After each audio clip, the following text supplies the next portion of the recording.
ನಮಸ್ಕಾರ. ನಮಸ್ಕಾರ. ಪ್ರಾರ್ಥನೆ. ವಕ್ರತುಂಡ ಮಹಾಕಾಯ ಕೋಟಿ ಸೂರ್ಯ ಸಮಪ್ರಭ ನಿರ್ವಿಘ್ನಂ ಕುರು ಮೇ ದೇವ ಸರ್ವಕಾರ್ಯೇಷು ಸರ್ವದಾ ಜ್ಞಾನಾನಂದಮಯಂ ದೇವಂ ನಿರ್ಮಲ ಸ್ಫುಟಿಕಾಕೃತಿಂ ಆಧಾರಂ ಸರ್ವವಿದ್ಯಾನಾಂ ಹಯಗ್ರೀವ ಉಪಾಸ್ಮಹೇ. ಗುರುಬ್ರಹ್ಮ ಗುರುರ್ವಿಷ್ಣು ಗುರುದೇವೋ ಮಹೇಶ್ವರಃ ಗುರು ಸಾಕ್ಷಾತ್ ಪರಬ್ರಹ್ಮ ತಸ್ಮೈ ಶ್ರೀ ಗುರುವೇ ನಮಃ. ನಾಮ ಸಂಕೀರ್ತನಂ ಯಸ್ಯ ಸರ್ವ ಪಾಪ ಪ್ರಣಾಶನಂ ಪ್ರಣಾಮೋ ದುಃಖ ಶಮನಸ್ಥಂ ನಮಾಮಿ ಹರಿಂ ಪರಿಂ. ನಾರಾಯಣಂ ನಮಸ್ಕೃತ್ಯ ನರಂ ಚೈವ ನರೋತ್ತಮಂ ದೇವೀಂ ಸರಸ್ವತೀಂ ವ್ಯಾಸಂ ತತೋ ಜಯಮುದೀರೇ. ವೇದೇ ರಾಮಾಯಣೇ ಚೈವ ಪುರಾಣೇ ಭಾರತೆ ತಥಾ ಆದೌ ಅಂತ್ಯಾಂಚ ಮಧ್ಯೆ ಚ ವಿಷ್ಣು ಸರ್ವತ್ರ ಗೀಯತೆ. ಮನೋಜವಂ ಮಾರುತತುಲ್ಯವೇಗಂ ಜಿತೇಂದ್ರಿಯಂ ಬುದ್ಧಿಮತಂ ವರಿಷ್ಠಂ ವಾತಾತ್ಮಜಂ ವಾನರಯೋಧಮುಖ್ಯಂ ಶ್ರೀರಾಮದೂತಂ ಶಿರಸಾ ನಮಾಮಿ. ವಸುದೇವಸುತಂ ದೇವಂ ಕಂಸಚಾಣೂರಮರ್ದಂ ದೇವಿಕಿ ಪರಮಾನಂದಂ ಕೃಷ್ಣಂ ವಂದೇ ಜಗದ್ಗುರುಂ. ಭಾಗವತದ ಮಂಗಳಾಚರಣೆ ಇವಾಗ. ಜನ್ಮಾದ್ಯಸ್ಯ ಯತುನ್ವಯಾದಿ ಇತರತಶ್ಚ ಅರ್ಥೇಷ್ವವಿಘ್ನಸ್ವರಾಟ್ ತೇನೇ ಬ್ರಹ್ಮ ಹೃದಯ ಆದಿಕವಯೇ ಮುಖ್ಯಂತಿ ಯಂ ಸೂರಯಃ. ತೇಜೋ ವಾರಿ ಮೃದಾಂ ಯಥಾ ವಿನಿಮಯೋ ಯತ್ತತ್ರ ಸರ್ಗೋ ಮೃಷಾ ಧಾಮ್ನಾ ಸ್ವೇನ ಸದಾ ನಿರಸ್ತಕೋಕಂ ಸತ್ಯಂ ಪರಂ ಧೀಮಹಿ. ಕೃಷ್ಣ ಪರಮಾತ್ಮ ವೇದವ್ಯಾಸ ದೇವರಿಗೆ, ಶುಕಮಹಾಮುನಿಗಳಿಗೆ ಹಾಗೂ ಎಲ್ಲ ಗುರು ಹಿರಿಯರಿಗೆ ನಮಸ್ಕಾರ. ಇಲ್ಲಿ ಸೇರುವ ಎಲ್ಲರಿಗೂ ಕೂಡ ನನ್ನ ಆದರದ ನಮಸ್ಕಾರಗಳು. ಭಾಗವತದ ಚಿಂತನದಲ್ಲಿ ಸೂತ ಪುರಾಣಿಕನು ಶೌನಕಾದಿಗಳಿಗೆ ಭಾಗವತದ ಮಹಾತ್ಮೆ ಹೇಳ್ತಾ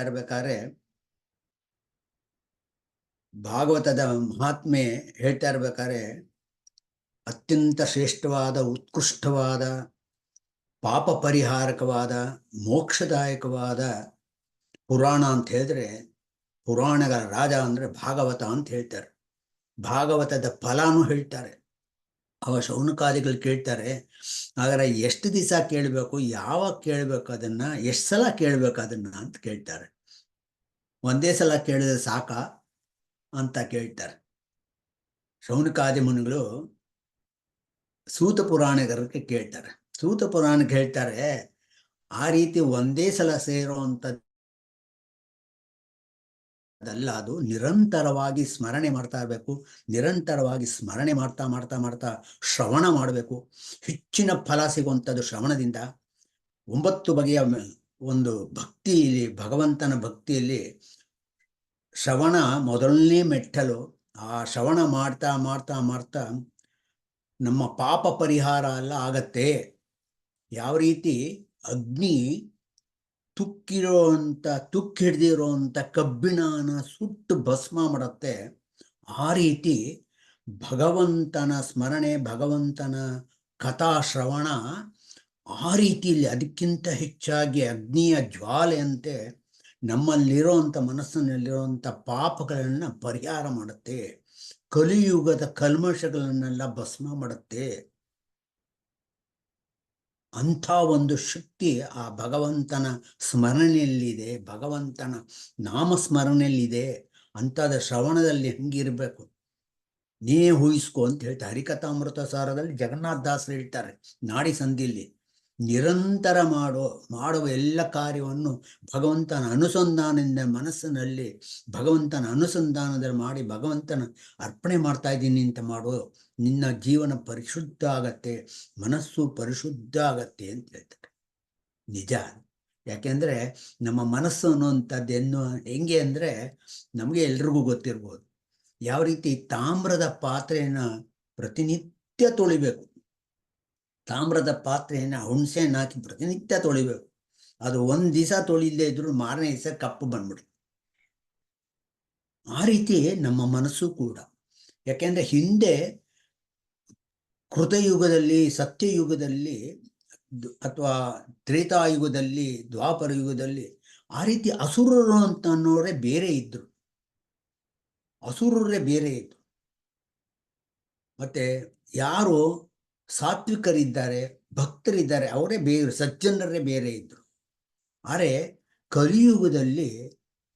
ಕಲಿಯುಗದಲ್ಲಿ ಎಲ್ಲರಲ್ಲೂ ಕೂಡ ಆ ರಾಕ್ಷಸಿ ಸ್ವಭಾವ ಇರುತ್ತೆ, ಆ ಗುಣ ಇರುತ್ತೆ. ನಮಗೆಲ್ರಿಗೂ ಗೊತ್ತಿರ್ಬೋದು, ಜಾತಕದಲ್ಲಿ ತೋರಿಸ್ಬೇಕಾದ್ರೆ ರಾಕ್ಷಸಿ ಗುಣ ಮತ್ತೆ ದೇವಗುಣ ಅಂತಿದೆ. ಆ ದೇವಗುಣ ಹೆಚ್ಚಾದಾಗ ಒಂದು ಸಾತ್ವಿಕ ಬುದ್ಧಿ ಇರುತ್ತೆ. ರಾಕ್ಷಸ ಗುಣ, ತಾಮಸ ಗುಣ ಹೆಚ್ಚಾಗಿದ್ದವ್ರಿಗೆ ರಾಕ್ಷಸಿ ಕೃತ್ಯ ಜಾಸ್ತಿ ಇರುತ್ತೆ.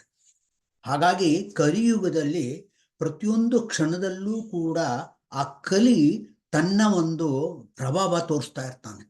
ಅವನು ಯಾವಾಗ ಯಾವಾಗ ಯಾವಾಗ ಯಾರಿಗೆ ಯಾವಾಗ ಅವನು ಕಲಿ ದೋಷನ ನಿರ್ಮಾಣ ಮಾಡ್ತಾನೆ, ಅವನು ಪ್ರಯತ್ನ ಮಾಡ್ತಾನೇ ಇರ್ತಾನೆ.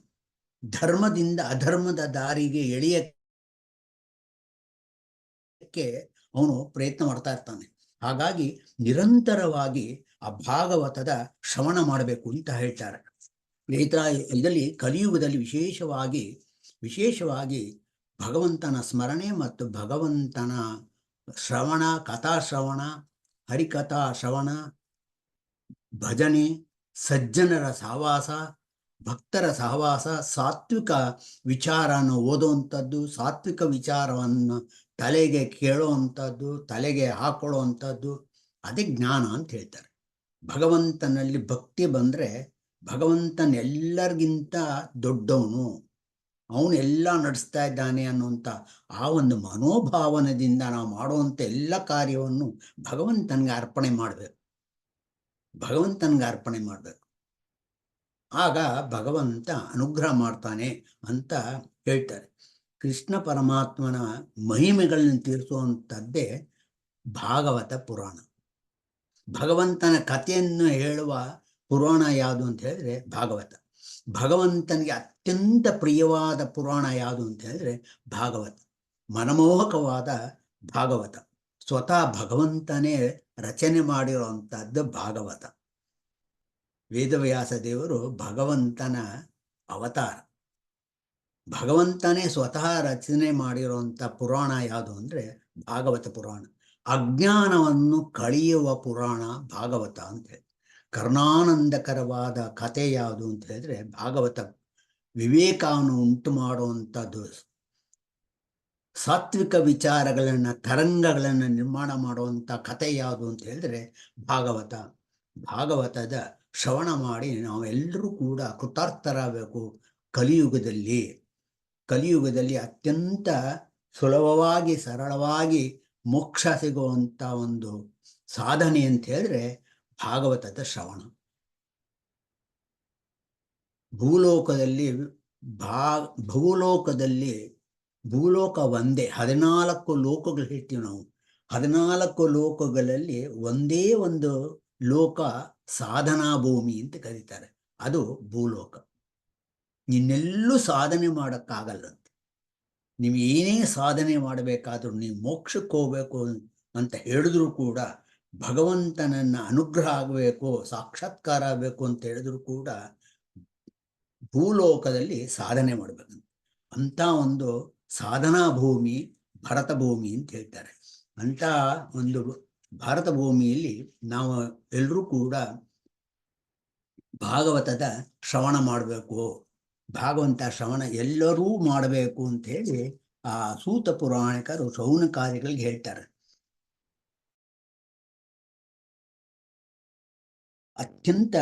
ಅತ್ಯಂತ ಸುಲಭವಾಗಿ ಶ್ರವಣ ಮಾಡುವಂಥ, ಮೋಕ್ಷ ಸಿಗುವಂಥ, ಸಿದ್ಧಿಸುವಂಥ, ಮೋಕ್ಷ ಪ್ರಾಪ್ತಿಯಾಗುವಂಥ, ಮುಕ್ತಿ ಸಿಗುವಂಥ ಕಥಾಶ್ರವಣ ಯಾವುದು ಅಂತ ಹೇಳಿದ್ರೆ ಭಾಗವತ ಅಂತ ಹೇಳ್ತಾರೆ. ಅದಕ್ಕೆ ಅದು ಇನ್ನೂ ಒಂದು ಹೇಳ್ತಾರೆ ನೋಡಿ. ಹಿಂದೆ ಒಂದ್ಸಲ ಕಲಿಯುಗ ಪ್ರಾರಂಭ ಆಗ್ತಾನೆ. ಕಲಿಯುಗದಲ್ಲಿ ಯಾವ ದೇವರ ಅವತಾರ ಇಲ್ಲ ಕಲಿಯುಗದಲ್ಲಿ. ಆದರೂ ನಾರದರು ಯೋಚನೆ ಮಾಡೋದಂತೆ, ಭೂಲೋಕದಲ್ಲಿ ಜನಗಳು ಹೆಂಗಿದ್ದಾರೆ ನೋಡ್ಕೊಂಬರೋಣ ಅಂತೇಳಿ ಭೂಲೋಕಕ್ಕೆ ಬಂದ್ರಂತೆ. ಆ ಭೂಲೋಕಕ್ಕೆ ಬಂದಾಗ ಎಲ್ಲ ತೀರ್ಥಯಾತ್ರೆ ಮಾಡೋದಂತೆ. ತೀರ್ಥಯಾತ್ರೆ ಮಾಡಿದ್ರೆ ಅವ್ರಿಗೆ ಮನಸ್ಸು ಕೆಟ್ಟೋಯ್ತಂತೆ. ಯಾಕೆ ಅಂತ ಹೇಳಿದ್ರೆ ಅಷ್ಟು ಅಧರ್ಮಿಗಳನ್ನ ನೋಡಿದ್ರಂತ. ಅದು ಇನ್ನು ಕಾಲ ಕಲಿಯುಗ ಪ್ರಾರಂಭ ಆಗಿದೆ ಅಷ್ಟೇ. ಇನ್ನೂ ಒಂದು 200 ವರ್ಷ ಆಗಿದೆ ಕಲಿಯುಗ. ಆ ಸಂಧಿಕಾಲದಲ್ಲಿ ಎಲ್ಲ ತೀರ್ಥಕ್ಷೇತ್ರಗಳಲ್ಲೂ ಕೂಡ ಭಕ್ತಿ ಬರಬೇಕಾಗಿತ್ತು ಭಗವಂತನ ಬಗ್ಗೆ. ಆದರೆ ಎಲ್ಲ ತೀರ್ಥಕ್ಷೇತ್ರಗಳಲ್ಲೂ ಕೂಡ ಅವರು ನೋಡಿದ್ದು ಮಾನವರ ಒಂದು ದುರ್ವ್ಯವಹಾರ, ಅಧರ್ಮನೇ ನೋಡದಂತೆ, ಅನೀತಿನ ನೋಡದಂತೆ. ಯಾವುದೇ ದೇವಸ್ಥಾನಕ್ಕೆ ಹೋದ್ರು, ಎಲ್ಲೇ ಹೋದ್ರೂ ಕೂಡ ಅವ್ರಿಗೆ ಆ ನೆಮ್ಮದಿ ಸಿಗ್ಲಿಲ್ವಂತೆ. ಅಂದರೆ ಜನಗಳು ವೇದಗಳನ್ನು ಮಾರ್ಕೊಂಡು, ವೇದ ಪಾಠಗಳನ್ನು ಮಾಡಿಕೊಂಡು ಹಣ ಸಂಪಾದನೆ ಮಾಡ್ತಾ ಇದ್ದಾರೆ, ಆಹಾರ ಸಂಪಾದನೆ ಮಾಡ್ತಾರೆ, ಅನ್ನನ ಮಾರಾಟ ಮಾಡ್ತಾ ಇದ್ದಾರೆ ಅಂತ ಇದೆಲ್ಲ ಸ್ತ್ರೀಗಳೆಲ್ಲ ಅವರ ಧರ್ಮ ಸ್ತ್ರೀ ಧರ್ಮ ಅಂತ ಇರುತ್ತೆ, ಆ ಧರ್ಮದಿಂದ ಅಧರ್ಮಿಗಳಾಗ್ತಾ ಇದ್ದಾರೆ. ಎಲ್ಲರೂ ಕೂಡ ಪಾಷಂಡ್ಗಳಾಗ್ತಾ ಇದ್ದಾರೆ. ಅಂದರೆ ವೇದಗಳನ್ನ, ದೇವರನ್ನ ಬೈಕೊಂಡು ವ್ಯವಹಾರ ಮಾಡ್ತಾ ಇದ್ದಾರೆ. ಎಲ್ಲದಕ್ಕೂ ದೇವರನ್ನು ಬೈಯೋಕ್ಕೆ ಶುರು ಮಾಡಿದ್ದಾರೆ. ಆ ರೀತಿ ತುಂಬಾ ಬೇಜಾರಾಯ್ತಂತೆ. ಬೇಜಾರಾಗಿ ಓಡಾಡ್ತಾ ಇದ್ರಂತೆ. ಅದೇ ಪ್ರವಾಸದಲ್ಲಿದ್ದಾಗ ಯಮುನಾ ನದಿ ಹತ್ರ ಬಂದ್ರಂತೆ. ಬೃಂದಾವನಕ್ಕೆ, ಮಧುರಾ ಪಟ್ಟಣಕ್ಕೆ ಬಂದ್ರಂತೆ. ಆ ಮಧುರಾ ಪಟ್ಟಣದಲ್ಲಿ ಬಂದಾಗ ಅವರು ಓಡಾಡ್ತಾ ಇರ್ಬೇಕಾದ್ರೆ ಅಲ್ಲಿ ಒಂದು ವಿಚಿತ್ರ ಘಟನೆ ನೋಡಿದ್ರಂತೆ. ಅವ್ರು ಹೇಳ್ತಾರೆ, ಸನಕಾದಿಗಳಿಗೆ ಹೇಳ್ತಾರೆ, ನಾನೊಂದು ವಿಚಿತ್ರ ಘಟನೆ ನೋಡಿದ್ರೆ ನನ್ನ ಮನಸ್ಸು ತುಂಬಾ ಇದಾಯ್ತು, ವಿಚಲಿತ ಆಯಿತು, ದುಃಖ ಆಯಿತು. ಯಾಕಂದ್ರೆ ನಾರದರು ಅಂತ ಹೇಳಿದ್ರೆ ಮಾನವ ಲೋಕದ ಮನುಷ್ಯರಿಗಾಗಿ ಉಪಯೋಗ ಆಗುವಂಥ, ಅವ್ರಿಗೆ ಸಹಾಯ ಮಾಡುವಂಥ, ಅವ್ರಿಗೆ ಮುಕ್ತಿ ಸಿಗುವಂಥ, ಅವ್ರಿಗೆ ಸಂತೋಷ ಸಿಗುವಂತ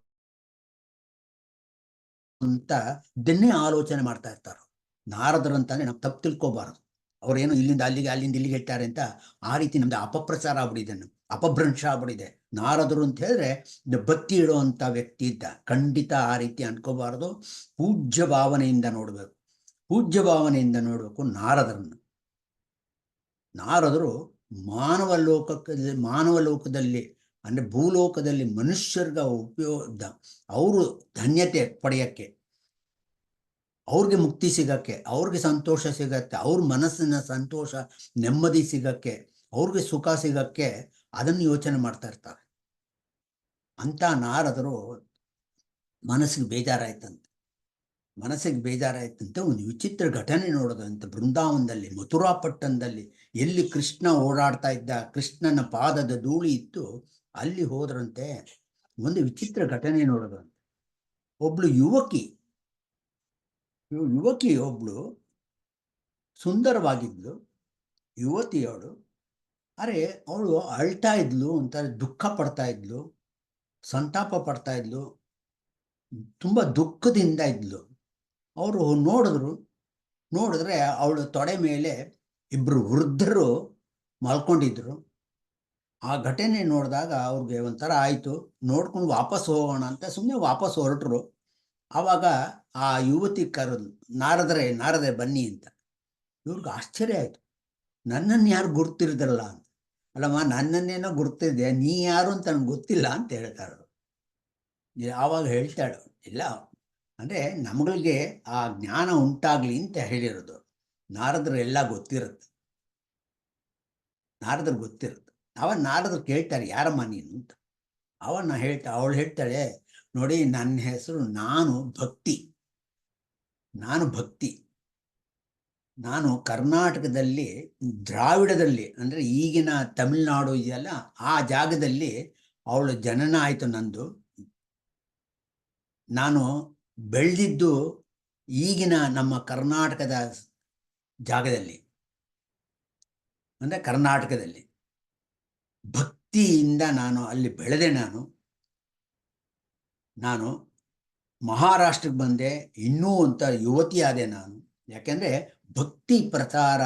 ಭಕ್ತಿ ಪಂಥ ರಾಮಾನುಜಾಚಾರ್ಯರಿಂದ ಹಿಡಿದು ಎಲ್ಲರೂ ಕೂಡ, ಮಧ್ವಾಚಾರ್ಯರು, ಶಂಕರಾಚಾರ್ಯರು, ಎಲ್ಲರೂ ಕೂಡ, ಎಲ್ಲ ಯತಿಗಳು ಕೂಡ ಆ ಭಕ್ತಿಯ ಪಂಥನ ಬೆಳೆಸಿದ್ರು. ಮಹಾರಾಷ್ಟ್ರದಲ್ಲಿ ವಿಠ್ಠಲನ ಒಂದು ಭಕ್ತಿ ಬಂತು. ಈಗಲೂ ಕೂಡ ಮಹಾರಾಷ್ಟ್ರದಲ್ಲಿ ವಿಠ್ಠಲ ವಿಠ್ಠಲ ವಿಠ್ಠಲ ಅಂತ ಹೇಳಿದ್ರೆ ಭಕ್ತಿಯಿಂದ ಮೈ ಮರೆತು ಕುಣಿತಾರೆ. ಅಂಥ ಒಂದು ಭಕ್ತಿ ಬರುತ್ತೆ ಅಲ್ಲಿ. ನಾನು ಮಹಾರಾಷ್ಟ್ರಲ್ಲಿ ಇದು ಮಾಡಿದೆ. ಆದರೆ ಪ್ರವಾಸ ಮಾಡ್ತಾ ಮಾಡ್ತಾ ಮಾಡ್ತಾ ನಾನೂ ವೃದ್ಧಳಾಗ್ಬಿಟ್ಟೆ, ನನ್ನ ಮಕ್ಕಳೂ ವೃದ್ಧರಾಗ್ಬಿಟ್ರು, ಸುಸ್ತಾಗ್ಬಿಟ್ವಿ. ನಾವು ನಿಶಕ್ತಿಯಿಂದ ನಾವು ಓಡೋಕೆ ಶುರು ಮಾಡಿದ್ವಿ. ಕೊನೆಗೆ ಹಂಗೇ ಬರ್ತಾ ಬರ್ತಾ ಬರ್ತಾ ಇಲ್ಲಿ ಮಥುರಾ ಪಟ್ಟಣಕ್ಕೆ ಬಂದ್ವಿ. ಆ ಕೃಷ್ಣನ ಪ್ರಭಾವ, ಇಲ್ಲಿ ಓಡಾಡಿದ್ದಂಥ ಒಂದು ಪಾದದ ಧೂಳಿನ ಪ್ರಭಾವ, ನಾನು ಯುವತಿಯಾದೆ, ನನಗೆ ಜೀವ ಬಂತು, ನನಗೆ ಶಕ್ತಿ ಬಂತು, ಚೈತನ್ಯ ಬಂತು. ಆದರೆ ನನ್ನ ಮಕ್ಕಳು ಇಬ್ಬರೂ ಕೂಡ ವೃದ್ಧರಾಗಿ ನಿಶಕ್ತರಾಗಿ ಮಲ್ಕೊಂಡಿದ್ದಾರೆ. ನೀವೇನಾದ್ರು ಒಂದು ಪ್ರಯತ್ನ ಮಾಡಿ ಅವ್ರನ್ನ ಚೇತನ ಕೊಡಬೇಕು, ಅವ್ರಿಗೆ ಚೈತನ್ಯ ಕೊಡಬೇಕು ಅವ್ರಿಗೆ ಅಂತ ಹೇಳ್ತಾಳೆ. ಆವಾಗ ಅವ್ರಿಗೆ ಆಶ್ಚರ್ಯ ಆಗತ್ತೆ. ಅವ್ರು ಆಯ್ತಮ್ಮ, ನಾನು ಪ್ರಯತ್ನ ಮಾಡ್ತೀನಿ ಅಂಥೇಳಿ ಆ ವೃದ್ಧರ ಕಿವಿಯೊಳಗೆ ವೇದದ ಘೋಷಣೆ ಮಾಡ್ತಾರೆ.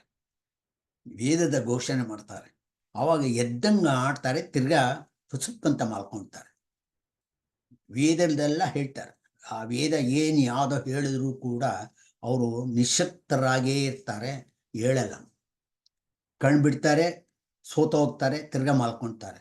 ಆ ರೀತಿ ವೃದ್ಧಾಪ್ಯ ಏನು ಬಂದಿತ್ತು ಅವ್ರಿಗೆ, ನಿಶಕ್ತರಾಗಿದ್ರು ಅವರು. ಅವರಿಬ್ಬರು ಹಂಗೆ ಮಾಡ್ಕೊತಾರೆ. ಆವಾಗ ನಾರದರಿಗೆ ಒಂದು ಅಶರೀರವಾಣಿ ಕೇಳಿಸುತ್ತೆ. ಅವನು ಏನು ಮಾಡಬೇಕು ಅಂತ ಭಗವಂತನನ್ನ ಪ್ರಾರ್ಥನೆ ಮಾಡ್ತಾನೆ. ಆಗ ಅಶರೀರವಾಣಿ ಕೇಳಿಸುತ್ತೆ. ಏನು ಕೇಳಿಸುತ್ತೆ? ನಾರದ, ಇದಕ್ಕೆ ನೀನು ಒಂದು ಸತ್ಕರ್ಮ ಮಾಡಬೇಕು. ಆ ವೃದ್ಧರಾಗಿದ್ದಾರೆ, ಅವರ ಜ್ಞಾನ ಮತ್ತು ಭಕ್ತಿ, ಭಕ್ತಿ ಜ್ಞಾನ ವೈರಾಗ್ಯ. ಭಕ್ತಿ ಎನ್ನೋಳು ತಾಯಿ, ಅವಳು ಯುವತಿಯಾಗಿದ್ದಾಳೆ. ಆದರೆ ತನ್ನ ಮಕ್ಕಳು ಯಾರಿದ್ದಾರೆ ಅವರು ವೃದ್ಧರಾಗಿದ್ದಾರೆ, ಸೋತೋಗಿದ್ದಾರೆ, ನಿಶಕ್ತರಾಗಿದ್ದಾರೆ. ಅವ್ರಿಗೂ ಕೂಡ ಚೈತನ್ಯ ಬರಬೇಕು ಅಂತ ಹೇಳಿದ್ರೆ ನೀನು ಸತ್ಕರ್ಮ ಮಾಡಬೇಕು ನೀನು ಅಂತ ಹೇಳ್ತಾರೆ. ಆವಾಗ ಆ ಯುವತಿಗೆ ಹೇಳ್ತಾರೆ, ನಾನು ಸತ್ಕರ್ಮ ಮಾಡ್ತೀನಿ, ಮಾಡಬೇಕಾದ್ರೆ ನೀನು ಕರಿತೀನಮ್ಮ, ನೀನು ಅದನ್ನು ಇದು ಮಾಡು, ಸ್ವೀಕಾರ ಮಾಡು. ಆವಾಗ ಇವರಿಬ್ಬರಿಗೂ ಕೂಡ ತಿರ್ಗ ಚೈತನ್ಯ ಬರುತ್ತೆ, 3 ಜನಕ್ಕೂ ಚೈತನ್ಯ ಬರುತ್ತೆ ಅಂತ ಹೇಳ್ತಾರೆ. ಆವಾಗ ಯೋಚನೆ ಮಾಡ್ತಾ ಮಾಡ್ತಾ ಅವರು ಬದ್ರಿಗೆ ಹೋಗ್ತಾರೆ. ಆ ಬದ್ರಿಗೆ ಹೋದಾಗ ಅಲ್ಲಿ ಸನಕಾದಿಗಳು ಸಿಗ್ತಾರೆ. ಸನಕಾದಿಗಳು ಅಂತ ಹೇಳಿದ್ರೆ ಬ್ರಹ್ಮನ ಮಾನಸ ಪುತ್ರರು. ಸನತ್ ಕುಮಾರ, ಸನಂದನ, ಸನಾತನ ಅಂತ 4 ಜನ ಶಿಶು ರೂಪದಲ್ಲೇ ಇರ್ತಾರೆ. ಅವರು ಶಿಶು ರೂಪದಲ್ಲೇ ಇರ್ತಾರೆ. ಆದರೆ ಎಲ್ಲರೂ ಕೂಡ ವೇದಾಂತಿಗಳು, ಅಂದರೆ ಎಲ್ಲ ವೇದಗಳನ್ನು ತಿಳಿದಿರುವಂಥವ್ರು, ಭಗವಂತನ ಪ್ರತಿಯೊಂದು ವಿಚಾರವನ್ನು ತಿಳಿದಿರುವಂಥವ್ರು. ಅವರು ಶಿಶು ರೂಪದಲ್ಲೇ ಇರ್ತಾರೆ. ಅವರು ಸನತ್ ಕುಮಾರರು ಬದ್ರಿಯಲ್ಲಿ ಹೋದಾಗ ಸಿಗ್ತಾರೆ. ಅವ್ರು ನೋಡ್ತಾರೆ, ಆ ನಾರದನ್ ಕೇಳ್ತಾರೆ. ನಾರದ ನಮಸ್ಕಾರ ಮಾಡ್ತಾರೆ. ನಮಸ್ಕಾರ ಮಾಡಿ, ಯಾಕೆ ನಾರದ್ರೆ ಒಂಥರ ಇದ್ದೀರಾ ಅಂತ ಹೇಳ್ತಾರೆ. ಆವಾಗ ಈ ಘಟನೆ ಎಲ್ಲ ಹೇಳ್ತಾರೆ, ಈ ರೀತಿ ಸಿಕ್ತು. ಆ ರೀತಿ ಭಕ್ತಿ ಅನ್ನೋಳು ಯುವತಿಯಾಗಿದ್ದಾಳೆ. ಅವ್ರ ಮಕ್ಕಳು ಜ್ಞಾನ ಮತ್ತು ವೈರಾಗ್ಯ, ಅವರು ಇಬ್ಬರೂ ಕೂಡ ಮುದುಕರು, ವೃದ್ಧರಾಗಿದ್ದಾರೆ, ನಿಶಕ್ತರಾಗಿದ್ದಾರೆ. ಅದಕ್ಕೆ ಏನು ಮಾಡಬೇಕು ಅಂಥೇಳಿ ಅಶರೀರವಾಣಿ ನಾನು ಕೇಳಿಸ್ತು, ಸತ್ಕರ್ಮ ಮಾಡಬೇಕು. ಆವಾಗ ಸನತ್ ಕುಮಾರ್ ಹೇಳ್ತಾರೆ, ಸತ್ಕರ್ಮ ಅಂತಂದರೆ ಎಲ್ಲಕ್ಕಿಂತ ಪ್ರಮುಖವಾಗಿರುವಂಥದ್ದು ಅವ್ರಿಗೆ ಭಾಗವತದ ಶ್ರವಣ ಮಾಡಿದ್ರೆ ಪುನಶ್ಚೇತನ ಬರುತ್ತೆ. ಅವ್ರಿಗೆ ಪುನಶ್ಚೇತನ ಬರುತ್ತೆ,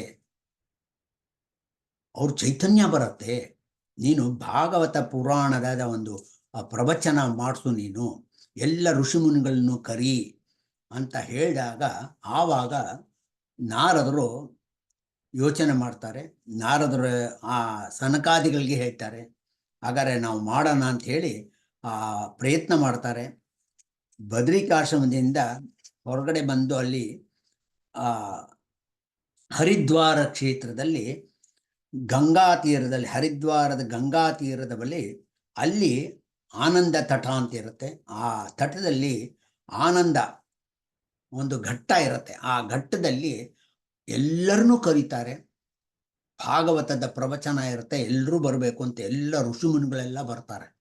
ಆ ಋಷಿಮುನಿಗಳೆಲ್ಲ ಬಂದಾಗ ಇವರು ಕೂಡ ಆ ಭಕ್ತಿ ಮತ್ತು ಜ್ಞಾನ ವೈರಾಗ್ಯಗಳಿಗೆ ಅವ್ರಿಗೆ ನೀವು ಕೇಳಿಸ್ಕೊಳ್ಳಿ ನೀವು, ಅಂದರೆ ನಿಶ್ಶಕ್ತರಾಗಿರ್ತಾರೆ, ಹಾಗಾಗಿ ಅಲ್ಲಿಂದಾನೇ ಕೇಳಿಸ್ಕೊಳ್ಳಿ ನೀವು ಅಂತ ಆ ಒಂದು ದಿವ್ಯ ಶಕ್ತಿನೂ ಅವ್ರಿಗೆ ಕೊಡ್ತಾರೆ. ನೋಡಿ ನಾರದರು ಎಂಥ ಒಂದು ಕೆಲಸ ಮಾಡ್ತಾರೆ ಅಂತ. ನಾರದರಂದರೆ ಆ ರೀತಿ. ಆ ನಾರದರು ಏನು ಮಾಡ್ತಾರೆ, ಆ ಭಕ್ತಿ ಜ್ಞಾನ ವೈರಾಗ್ಯಗಳಿಗೆ ಆ ಭಾಗವತದ ಒಂದು ಶ್ರವಣ ಆಗಬೇಕು ಅಂತೇಳಿ ಅವ್ರಿಗೆ ಒಂದು ದಿವ್ಯ ಶಕ್ತಿ ಕೊಡ್ತಾರೆ. ಅಲ್ಲೇ ಅವರು ಭಾಗವತ ಕೇಳೋ ಹಂಗೆ ಮಾಡ್ತಾರೆ. ಸನಕಾದಿಗಳು ಭಾಗವತ ಪ್ರವಚನ ಮಾಡ್ತಾರೆ. ಆ ಸನಕಾದಿಗಳು ಪ್ರವಚನ ಎಲ್ಲ ಮಾಡುವಷ್ಟೊಳಗೆ ಮುಗಿಯೋಷ್ಟೊಳಗೆ ಆ ಭಕ್ತಿ ಜ್ಞಾನ ವೈರಾಗ್ಯಗಳು ಕುಣ್ಕೊಂಡು ಬರ್ತಾರೆ. ಭಕ್ತಿ ಅನ್ನೋಳು ತುಂಬಾ ಚೈತನ್ಯದಿಂದ, ಸೌಂದರ್ಯದಿಂದ, ಭಕ್ತಿಯಿಂದ ಅವರು ನಾಟ್ಯ ಮಾಡ್ತಾ ಇರ್ತಾಳೆ. ಯಾಕೆಂದರೆ ಭಾಗವತದ ಕೇಳಿದ ಮೇಲೆ ಶಕ್ತಿ ಬಂತು. ಜ್ಞಾನ ವೈರಾಗ್ಯಗಳು ಕೂಡ ವೃದ್ಧರಾಗಿದ್ದವರು ಮಕ್ಕಳ ರೀತಿಯಲ್ಲಿ ಅಷ್ಟು ಒಂದು ಯೌವನದ ಇದರಲ್ಲಿ ಅವಸ್ಥೆಯಲ್ಲಿ ಅವರು ಬಂದು ಅವರು ಕುಣಿಯಕ್ಕೆ ಶುರು ಮಾಡೋದು. ಅಂದರೆ ಆ ರೀತಿ ಭಾಗವತದ ಕೇಳಿದಾಗ ಭಕ್ತಿ ಜ್ಞಾನ ವೈರಾಗ್ಯಗಳಿಗೆ ಚೈತನ್ಯ ಬಂತ. ಆವಾಗ ನಾರದನ ಸನಕಾದಿಗಳನ್ನ ಕೇಳ್ತಾರ, ನಾನು ಹಿಂಗೆ ಭಕ್ತಿ ಮತ್ತು ಜ್ಞಾನ ವೈರಾಗ್ಯಗಳು ನಿಮ್ಮ ಪ್ರವಚನದಿಂದ ನಾವು ಚೈತನ್ಯ ಬಂತು ನಮಗೆ, ಅದಕ್ಕೆ ನಾವು ಇಲ್ಲಿ ಬಂದ್ವಿ. ನಾವು ಎಲ್ಲಿ ವಾಸ ಮಾಡಿದ್ರೆ ನಮಗೆ ಪುರಂಚೇತನ ಸದಾ ಕೂಡ ನಾವು ಯುವಕರಾಗೇ ಇರ್ತೀವಿ, ಯೌವನದಲ್ಲೇ ಇರ್ತೀವಿ, ಆರೋಗ್ಯವಂತರಾಗಿರ್ತೀವಿ, ವೃದ್ಧಾಪ್ಯ ಬರಲ್ಲ. ಚಿಂತನದಲ್ಲಿ ವಯಸ್ಸಲ್ಲ, ಚಿಂತನದಲ್ಲಿ ವೃದ್ಧಾಪ್ಯ ಬರಲ್ಲ ಅಂತ ಕೇಳಿದಾಗ ಅವ ಸನಕಾದಿಗಳು ಹೇಳ್ತಾರೆ, ಎಲ್ಲಿ ವಿಷ್ಣುವಿನ ಒಂದು ಸ್ಮರಣೆ ಆಗತ್ತೆ, ಎಲ್ಲಿ ಭಾಗವತದ ಸ್ಮರಣೆ ಆಗತ್ತೆ, ಆ ಎಲ್ಲರ ಹೃದಯದಲ್ಲಿ ನೀವು ಕೂತಬೇಕು. ನಿಮ್ಮ ವಾಸಸ್ಥಳ ಅಂದರೆ ಸಜ್ಜನರ ಭಕ್ತರ ಹೃದಯದಲ್ಲಿ ವಾಸ ಮಾಡಬೇಕು ನೀವು ಅಂತ ಹೇಳ್ತಾರೆ.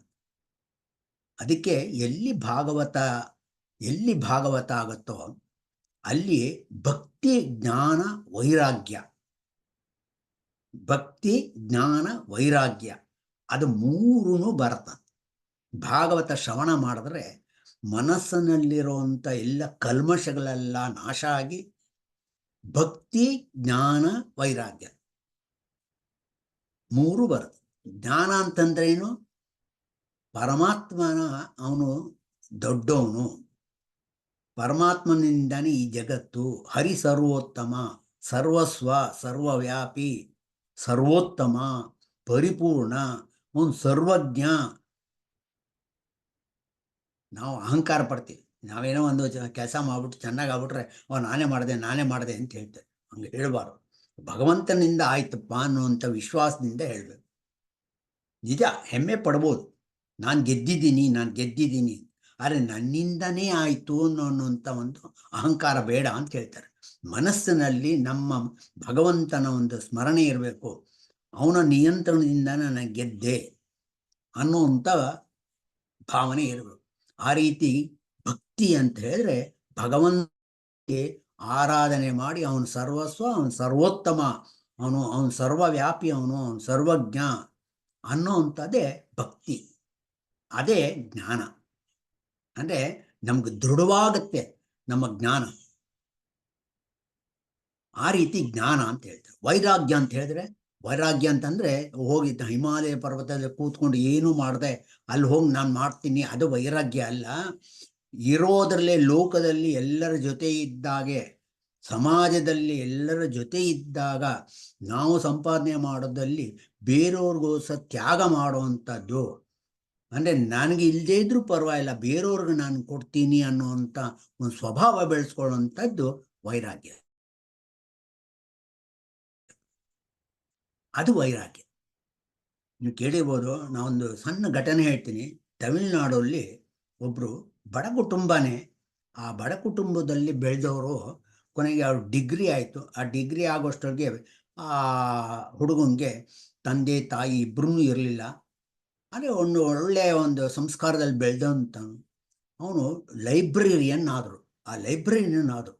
ಆದರೆ ಅವ್ರ ಮನಸ್ಸಿನಲ್ಲಿ ಏನಿತ್ತು ಅಂತ ಹೇಳಿದ್ರೆ, ಪ್ರತಿಯೊಂದೂ ಕೂಡ ನಾನು ಬೇರೆಯವ್ರಿಗೋಸ್ಕರ ನಾನು ಖರ್ಚು ಮಾಡಬೇಕು, ಸಮಾಜದಲ್ಲಿ ಇರುವಂಥ ಅಂಗವಿಕಲರಿಗೆ ಅಂಥವ್ರಿಗೆ ನಾನು ಸಹಾಯ ಮಾಡಬೇಕು ಅಂಥೇಳಿ ಅವ್ರು ಬರೋವಂಥ ದುಡ್ಡಿನಲ್ಲಿ ಹೆಚ್ಚಿನ ಭಾಗ ಅನಾಥಾಶ್ರಮ ಆ ಥರ ಕೊಡ್ತಾಯಿದ್ರು. ಮದುವೆ ಆಗಲಿಲ್ಲ ಅವರು,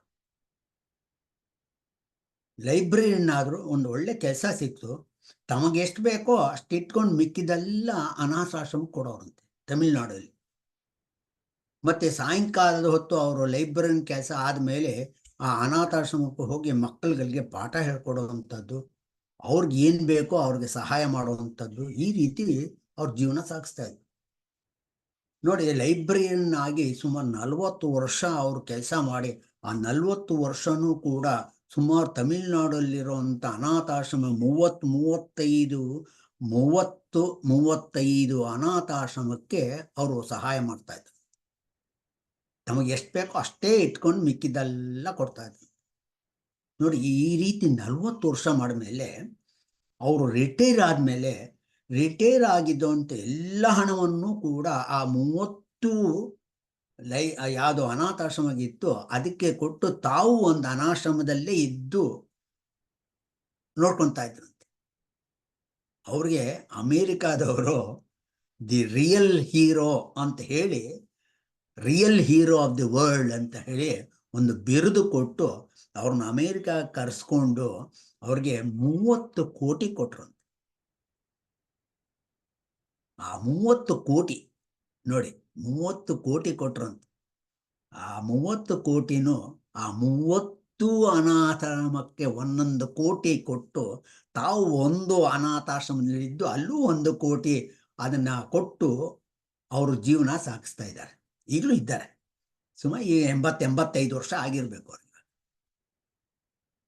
ಈ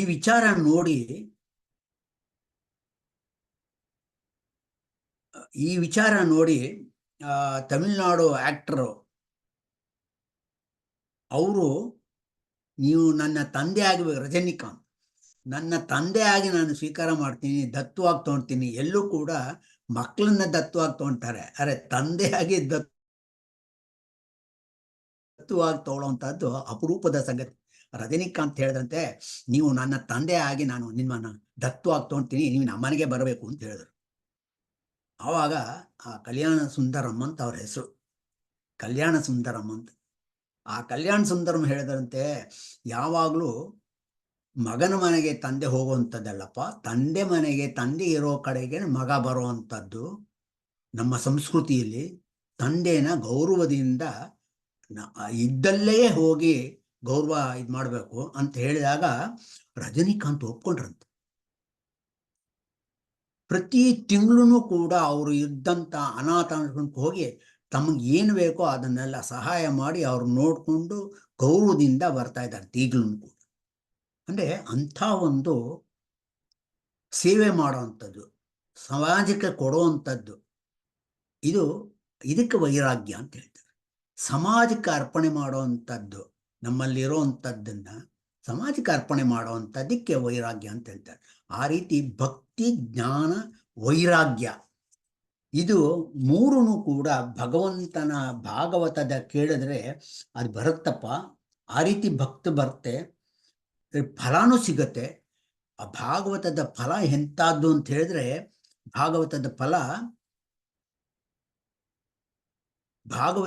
ಎಂಥದ್ದು ಅಂದರೆ ಪ್ರೇತಗಳು ಕೂಡ ಮುಕ್ತಿ ಸಿಗತ್ತೆ. ಅಂಥ ಒಂದು ಮಹತ್ವವಾದ ಶ್ರೇಷ್ಠವಾದ ಭಾಗವತಪ್ಪ. ನಿಂಗೊಂದು ಘಟನೆ ಹೇಳ್ತೀನಿ ಅಂಥೇಳಿ ಸನತ್ ಕುಮಾರರು, ಸೂತ ಪುರಾಣಿಕರು ಹೇಳ್ತಾರೆ ಶೌನಕಾದಿಗಳಿಗೆ. ಹಿಂದೆ ಒಂದ್ಸಲ ತುಂಗಭದ್ರಾ ನದಿ ತೀರದಲ್ಲಿ ಆತ್ಮದೇವ ಅಂತ ಒಬ್ಬರಿದ್ರು. ಆತ್ಮದೇವ ಅಂತ ಒಬ್ಬ ಬ್ರಾಹ್ಮಣ, ಅವನು ಭಕ್ತಿಯಿಂದ ಪೂಜೆ ಮಾಡಿಕೊಂಡು ವ್ಯವಹಾರ ಮಾಡ್ತಾ ನಡೆಸ್ತಾ ಇದ್ದ, ಜೀವನ ಶುದ್ಧವಾಗಿ ನಡೆಸ್ತಾ ಇದ್ದ ಆತ್ಮದೇವ ಅಂತ. ಆತ್ಮದೇವಂಗೆ ಒಬ್ಳು ಹೆಂಡತಿ, ದುಂದುಳಿ ಅಂತ ಅವಳ ಹೆಸರು. ಆ ದುಂದುಳಿ ಅನ್ನುವಂಥ ಹೆಂಗಸು. ಅರೆ ಸುಮಾರು ವರ್ಷ ಆಯಿತು, ಮಕ್ಕಳಾಗಲಿಲ್ಲ. ಅವನಿಗೆ ತುಂಬ ಬೇಜಾರಾಯಿತು. ನಾ ಇಷ್ಟೆಲ್ಲ ಒಳ್ಳೆ ಕಾರ್ಯ ಮಾಡ್ತಾ ಇದ್ದೀನಿ, ನನಗೆ ಮಕ್ಕಳೇ ಆಗಲಿಲ್ಲ ಅಂತ ದುಃಖ ಆಯ್ತು ಅವನು. ದುಃಖ ಆಯ್ತು. ಆ ದುಃಖದಲ್ಲೇ ಓಡಾಡ್ತಾ ಇದ್ದ. ಒಂದ್ಸಲ ಬೇಜಾರಾಯಿತು, ಸರಿ ಹೋಗೋಣ ಅಂತ ದೂರ ಹೋದ. ಊರ ಆಚೆ ಹೋದಾಗ ಅಲ್ಲೊಂದು ಸರೋವರ ಆಯಿತು. ಅಲ್ಲಿ ಹೋಗಿ ಕೈಕಾಲೆಲ್ಲ ತೊಳ್ಕೊಂಡ, ಮುಖ ಎಲ್ಲ ತೊಳ್ಕೊಂಡ, ಒಂಥರ ದುಃಖದಿಂದ ಕೂತ್ಕೊಂಡ. ಆ ಕೂತ್ಕೊಂಡ್ರೆ ಎದುರಿಗೆ ಒಬ್ರು ಸನ್ಯಾಸಿ ಇದ್ರು, ಸಾಧು ಒಬ್ಬ ಅವನು ತಪಸ್ ಮಾಡ್ತಾ ಕೂತಿದ್ದ. ಇವನ್ ತಕ್ಷಣ ಓಡೋದ, ಅವ್ರು ಹೋಗಿ ನಮಸ್ಕಾರ ಮಾಡ್ದ. ನಮಸ್ಕಾರ ಮಾಡಿ ಅವನು ಹೇಳ್ದ, ನನ್ನ ಹೆಸರು ಆತ್ಮದೇವ ಅಂತ, ನನ್ನ ಹೆಂಡತಿ ದುಂಡುಳಿ ಅಂತಿದ್ದಾಳೆ, ನಮಗೆ ಇಷ್ಟು ವರ್ಷ ಆಯಿತು ಆದರೂ ಇನ್ನೂ ಮಕ್ಕಳಾಗಿಲ್ಲ, ನಮಗೆ ನಮ್ಮ ಮಕ್ಕಳಾಗೋ ಹಂಗೆ ನೀವು ಆಶೀರ್ವಾದ ಮಾಡಬೇಕು ನೀವು. ಆವಾಗ ಆ ಸಾಧು ಅವನ ಹೆಸರು ಒಂದೆಲ್ಲ ತಿಳ್ಕೊಂಡು ಅವ್ರ ದಿವ್ಯ ದೃಷ್ಟಿಯಿಂದ ಅವನು ಹೇಳಿದ್ರು, ಇಲ್ಲ ಈ ಜನ್ಮದಲ್ಲಿ ನಿನಗೆ ಮಕ್ಕಳಾಗಲ್ಲಪ್ಪ ಅಂತ. ಇವು ಆತ್ಮದೇವ, ಇಲ್ಲ ನಂಗೆ ಮಕ್ಕಳು ಆಗಲೇಬೇಕು, ನನಗೆ ಇಲ್ಲ ಅಂದರೆ ನಾನು ಆತ್ಮಹತ್ಯೆ ಮಾಡಿ ಈ ನೀರಲ್ಲೇ ಬಿದ್ದು ಸರೋವರದಲ್ಲಿ ಬಿದ್ದು ನಾನು ಸತ್ತೋಗ್ತೀನಿ, ಹಾಗೆ ಹೀಗೆ ಹೆದರ್ಸ್ದ. ಅವಾಗ ಹೇಳಿದ್ರು, ಇಲ್ಲ ಅದು ಇನ್ನೂ ಅಧರ್ಮ, ಅದು ಇನ್ನೂ ದುಷ್ಟ ಲೋಕಕ್ಕೆ ಹೋಗ್ತೇನೆ ನೀನು, ಹಂಗೆ ಮಾಡಬಾರ್ದಂಗೆ. ಈಸಬೇಕು, ಇದ್ದು ಜಯಿಸಬೇಕು. ಎಂಥ ಸಂದರ್ಭದಲ್ಲೂ ಕೂಡ ನಮಗೆ ಸೋಲು ಉಂಟಾಗಿದ್ರೂ ಕೂಡ ಅದನ್ನ ಜಯಿಸಬೇಕು, ಈಸಬೇಕು, ಇದ್ದು ಜಯಿಸಬೇಕು ಅಂತ ದಾಸರು ಹೇಳಿದ್ದಾರೆ. ಆ ರೀತಿ ಇದ್ದು ಗೆಲ್ಲಬೇಕು, ಆ ರೀತಿ ಒಂದು ಅವ್ರು ಹೇಳಿದ್ರು. ಅವ್ರು ಹೇಳಿ ಕೊನೆಗೆ, ಇಲ್ಲ ನಾನು ನಿಮ್ಮ ಮಕ್ಕಳಾಗೋಂಗೆ ಮಾಡಿ, ನಿಮಗೆ ಅಂಥ ತಪಸ್ವಿಗಳು ನೀವು, ಸಾಧುಗಳು ನೀವು, ನಿಮ್ಮ ಅನುಗ್ರಹದಿಂದ ನನಗೆ ಮಕ್ಕಳಾಗೋಂಗೆ ಮಾಡಿ ಅಂತ. ಆವಾಗ ಇವನೇನು ಹೇಳಿದ್ರು ಕೇಳಲ್ಲ, ನಪ್ಪ ಮಕ್ಕಳಾದರೂ ಕೂಡ ಈ ಜನ್ಮದಲ್ಲಿ ಮಕ್ಕಳಿಲ್ಲ ಅಂತ ಹೇಳಿದ್ದೀನಿ, ಮಕ್ಕಳಾದರೂ ಕೂಡ ನಿನಗೆ ಕಷ್ಟ ಆಗತ್ತೆ, ಇಲ್ಲ ನನಗೆ ಏನೇ ಕಷ್ಟ ಆದರೂ ಪರವಾಗಿಲ್ಲ, ನನಗೆ ಮಕ್ಕಳಾಗಬೇಕು. ಆವಾಗ ಅಲ್ಲೇ ಒಂದು ಮಾವಿನ ಒಂದು ಹಣ್ಣು ಇತ್ತು ಅವ್ರ ಹತ್ರ. ಆ ಒಂದು ಮಾವಿನ ಹಣ್ಣು ತಗೊಂಡು ದಿವ್ಯ ಮಂತ್ರಿಸಿ ಅದಕ್ಕೆ ಪ್ರೋಕ್ಷಣೆ ಮಾಡಿ ಆ ಮಾವಿನ ಹಣ್ಣನ್ನು ಆತ್ಮದೇವನ ಕೈಯಲ್ಲಿ ಕೊಟ್ಟು, ಸರಿಯಪ್ಪ ಇದನ್ನು ತೊಗೊಂಡು ಹೋಗಿ ನೀನು ನಿಮ್ಮ ಹೆಂಡತಿ ಕೊಡು, ಉತ್ತಮ ಸಂತಾನ ಆಗತ್ತೆ, ಉತ್ತಮ ಮಗ ಹುಡ್ತಾನೆ ಅಂತ ಹೇಳಿ ಆ ಮಾವಿನ ಹಣ್ಣು ಕೊಟ್ಟು, ಅವನು ತುಂಬ ಸಂತೋಷ ಆಯಿತು. ನಮಸ್ಕಾರ ಮಾಡಿ ವಾಪಸ್ ಬಂದ. ತುಂಗಭದ್ರಾ ನದಿ ಹತ್ರ ಒಂದು ಊರು, ಆ ಗ್ರಾಮಕ್ಕೆ ಬಂದ. ಆ ಊರಿಗೆ ಬಂದ, ತುಂಬ ಸಂತೋಷ ಆಗಿತ್ತು ಅವನು ತನ್ನ ಹೆಂಡತಿಗೆ ಹೇಳ್ದ, ನೋಡೋ ಈ ಥರ ಸಾಧು ಒಬ್ಬರು ಕೊಟ್ಟಿದ್ದಾರೆ ಮಾವಿನ ಹಣ್ಣು, ಈ ಮಾವಿನ ಹಣ್ಣು ನೀನು ತಿನ್ನು, ನೀನು ಗರ್ಭಿಣಿ ಆಗ್ತೀಯ, ಒಳ್ಳೆ ಮಗ ಹುಡ್ತಾನೆ ನಮಗೆ ಅಂತ ಹೇಳಿ ಅತಿ ಸಂತೋಷ ಆಯಿತು, ತುಂಬ ಸಂತೋಷ ಆಯಿತು. ಆ ದುಂದುಳಿ ಇಸ್ಕೊಂಡ್ಳು. ಆ ದುಂದುಳಿ ಹೆಸರು ತಕ್ಕಂಗೆ ದುಂದುಕಾರಿ ಅಂತಾರೆ, ಕೆಟ್ಟ ಸ್ವಭಾವ, ದುರ್ನಡತೆ, ಕೆಟ್ಟ ಸ್ವಭಾವ, ಅತೀ ಕೆಟ್ಟ ಸ್ವಭಾವ. ಅವಳು ಅನ್ಕೊಂಡ್ಳು, ಅಯ್ಯೋ ಇದು ತಿಂದ್ರೆ ನಾನು ಗರ್ಭಿಣಿ ಆಗ್ತೀನಿ, ಗರ್ಭಿಣಿ ಆದರೆ ಆ ಮಗುನ 9 ತಿಂಗಳು ಹೊಟ್ಟೆಲಿ ಇಟ್ಕೊಂಡಿರ್ಬೇಕು, ನನ್ನ ಸೌಂದರ್ಯ ಎಲ್ಲ ಕೆಟ್ಟೋಗತ್ತೆ, ನಾನು ಮುದುಕಿ ಥರ ಆಗ್ಬಿಡ್ತೀನಿ, ಹಡದ ಮೇಲಂತೂ ಅದು ಎತ್ಕೊಂಡಿರೋವಂಥದ್ದನ್ನೆಲ್ಲ ತೊಳೆದು, ಅದು ಮಾಡ್ಕೊಂಡಿರೋವಂಥದ್ದನ್ನೆಲ್ಲ ತೊಳೆದು ಅದಕ್ಕೆ ಸ್ನಾನ ಮಾಡಿಸಿ ಎಲ್ಲಿ ಹಣೆ ಬಾರ ಅಂತ ಯೋಚನೆ ಮಾಡು. ನೋಡಿ, ಕೆಟ್ಟ ಯೋಚನೆ ಅಂದರೆ ಅದೇ. ಆ ದುಂದುಳಿ ಹೆಸರು ತಕ್ಕಂಗೆ ಮಾಡಿದ್ಲು. ಅರೆ ಈಗಿನ ಕಾಲದ ಹುಡುಗಿಯರು ಕೂಡ ಅದೇ ರೀತಿ ಯೋಚನೆ ಮಾಡ್ತಾರೆ.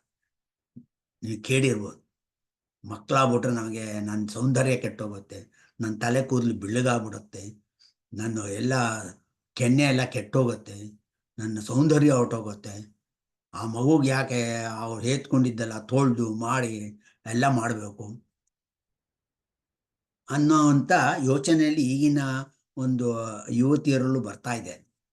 ಆ ಸ್ವಭಾವ ಬರ್ತಾ ಇದೆ, ದುಂದುಳಿ ಸ್ವಭಾವ. ಆ ದುಂದುಳಿ ಏನು ಮಾಡೋದು, ನನ್ನ ತಂಗಿ ಒಬ್ಳಿಂದು, ಅವಳು ಇನ್ನೂ ಹೆಚ್ಚಿನ ಒಂದು ದುಂದುಕಾರಿನೇ. ಅವಳ ಹತ್ರ ಹೇಳಿದ್ಲು ಹಿಂಗೆ, ಅವಳು ಗರ್ಭಿಣಿ ಆಗಿದ್ಲ. ಅವಳು ಒಂದು ಯೋಚನೆ ಕೊಟ್ಟು, ಅಕ್ಕ ನೀ ಏನು ಯೋಚನೆ ಮಾಡಬೇಡ, ನಾನು ಹೆಂಗಿದ್ರು ಗರ್ಭಿಣಿ ಆಗಿದ್ದೀನಿ, ನೀನು ನಟನೆ ಮಾಡು ಸಾಕು. ನಾನು ನನ್ನ ಮಗುನ ಹಡಿದ ತಕ್ಷಣ ನಿನಗೆ ಕೊಟ್ಬಿಡ್ತೀನಿ, ನನ್ನ ಮಗು ಸತ್ತೋಯ್ತು ಅಂತ ಹೇಳ್ಬಿಡ್ತೀನಿ ಎಲ್ರಿಗೂ. ನೀನು ಆ ಮಗುನ ತೊಗೊಂಡು, ನನಗೆ ದುಡ್ಡು ಬೇಕು. ಆತ್ಮದೇವನ ಹತ್ರ ಚೆನ್ನಾಗಿ ದುಡ್ಡಿತ್ತು. ಅದಕ್ಕೆ ಅವಳು ಗೊತ್ತಿತ್ತು, ನನ್ನ ಗಂಡ ಏನು ಪ್ರಯತ್ನ ಮಾಡೋರು ಆಗ್ತಾ ಇಲ್ಲ. ಅರೆ ನೀನು ದುಡ್ಡು ಕೊಡೋ ಹಂಗಿದ್ರೆ, ನೀನು ಹಣ ಕೊಡೋ ಹಂಗಿದ್ರೆ ನಾನು ಈ ಮಗುನ ಕೊಡ್ತೀನಿ, ಯಾರಿಗೂ ಹೇಳಬೇಡ, ನೀನು ನಟನೆ ಮಾಡು ನೀನು. ಸರಿ ಸರಿ, ಒಳ್ಳೆ ಯೋಚನೆ, ಎಂಥದ್ದು ಹೇಳಿದೆ ನೀನು ಅಂಥೇಳಿ ಅವ್ರಿಗೆ ತುಂಬ ಸಂತೋಷ ಆಯಿತು. ನನ್ನನ್ನು ಬಚಾವ್ ಮಾಡಿದೆಯಲ್ಲ ನೀನು, ಈ ಮಾವನ ನಗರ ಬಿಸಾಕ್ಬಿಡ್ತೀನಿ ಅಂತ. ಅವತ್ತು ತಂಗಿ ಅದು ಯಾತಕ್ಕೋ ಹೇಳಿದ್ಲು, ಯಾಕೆ ಬಿಸಾಕ್ತೀಯಾ, ನಿಮ್ಮ ಮನೆಗೆ ಹಿಂದೆ ಕಟ್ಟಿರೋಂಥ ಹಸು ಕೊಟ್ಬಿಡು ಸಾಕು.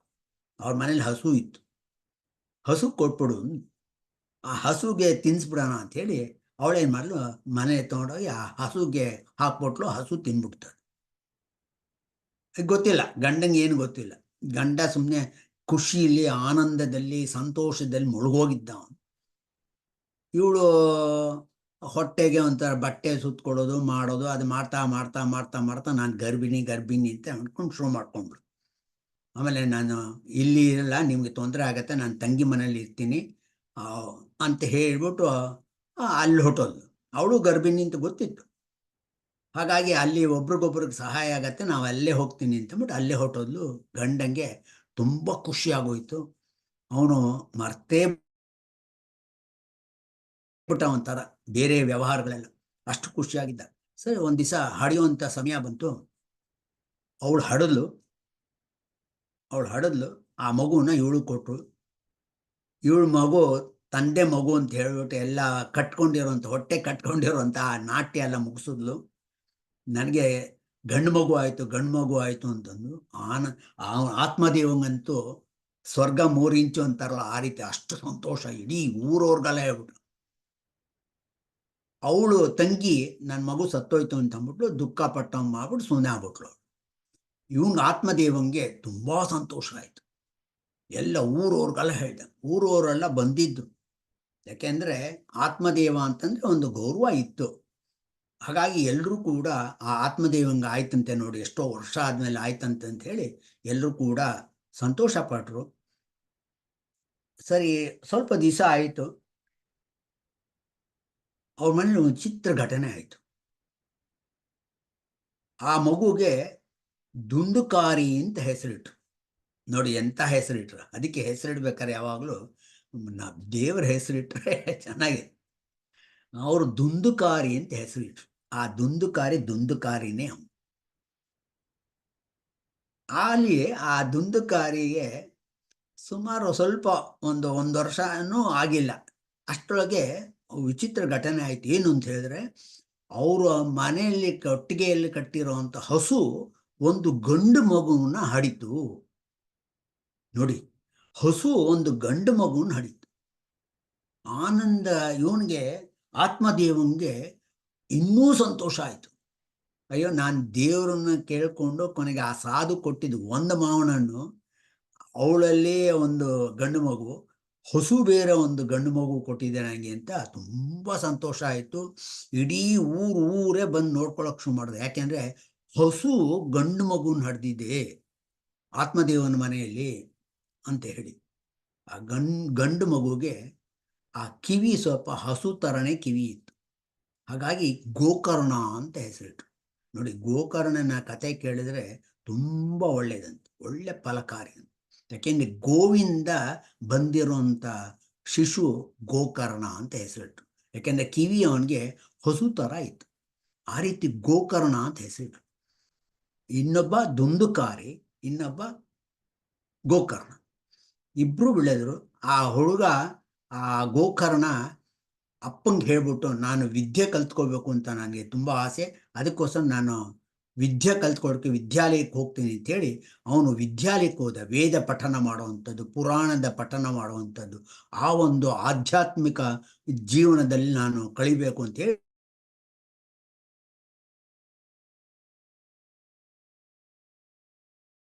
ಈ ದುಂದುಕಾರಿಯಾಗಿ ಬೆಳೆದ. ತುಂಬ ಕೆಟ್ಟ ನಡಕೆಯಿಂದ ಕ್ರೂರತನದಿಂದ ಬೆಳೆದ ಅವನು. ಕೆಟ್ಟತನದಿಂದೇ ಬೆಳೆದ ಅವನು. ತಂದೆಗೆ ಹಿಂಸೆ ಕೊಡೋದು, ತಾಯಿಗೆ ಹಿಂಸೆ ಕೊಡೋದು, ದುಡ್ಡು ಕೊಡಿ ಅನ್ನೋದು, ದ್ವಂದ್ವವಾಗಿ ವೆಚ್ಚ ಮಾಡುವಂಥದ್ದು, ಕೆಟ್ಟವರ ಸಾವಾಸ, ದುರ್ನಡತೆ ಎಲ್ಲ ಬಂತು. ಎಷ್ಟು ಹೆಚ್ಚಾಯ್ತು ಅಂತ ಹೇಳಿದ್ರೆ ವೇಶ್ಯಗಳ ಜೊತೆ ಹೋಗೋ ಶುರು ಮಾಡ್ದ. ಹಾಗಾಗಿ ತಾಯಿನ ಗೋಳಿಕೊಳ್ತಾ ಇದ್ದ. ಆ ತಾಯಿ ದುಂದುಳಿ ತಾನು ಎಷ್ಟು ಕೆಟ್ಟವಳಾಗಿದ್ಲೋ ಅದಕ್ಕಿಂತ 10 ಪಟ್ಟು ಕೆಟ್ಟವನು ಆ ದುಂದುಕಾರಿ ಆಗಿದ್ದ. ಆತ್ಮದೇವಂಗಂತೂ ತುಂಬಾ ದುಃಖ ಆಯ್ತು. ಸಾಧು ನೆನ್ಸ್ಕೊಂಡ, ಈ ಜನ್ಮದಲ್ಲಿ ನಿಂಗೆ ಮಕ್ಕಳಿಲ್ಲ ಅಂತ ಹೇಳಿದ್ರು, ಆದ್ರೂ ನಾನು ಬಲವಂತವಾಗಿ ಇದು ಮಾಡಿದ, ಇಂಥ ಮಗ ಹುಟ್ಟಿದ್ನಲ್ಲ ಅಂತ ಅನ್ಕೊಂಡ. ನೋಡಿ, ಯಾವಾಗಲೂ ಹಂಗೆ ಆಗೋದು. ತುಂಬಾ ದುಃಖಪಟ್ಟ. ಅಷ್ಟೊತ್ತಿಗೆ ಅವನು ಎಲ್ಲ ವಿದ್ಯೆ ಎಲ್ಲ ಮುಗಿಸ್ಕೊಂಡು ಆ ಗೋಕರ್ಣ ವಿದ್ಯಾವಂತನಾಗಿ ವಿದ್ವಾನಾಗಿ ಬಂದ. ಎಂಥ ಗುಣ ಒಂದು ಅಂತಂದ್ರೆ, ಕೆಲವೇ ದಿನಗಳಲ್ಲಿ ತನ್ನ ತಂದೆ ತನ್ನ ತಾಯಿಯ ಕಷ್ಟ ಗೊತ್ತಾಗೋಯ್ತು.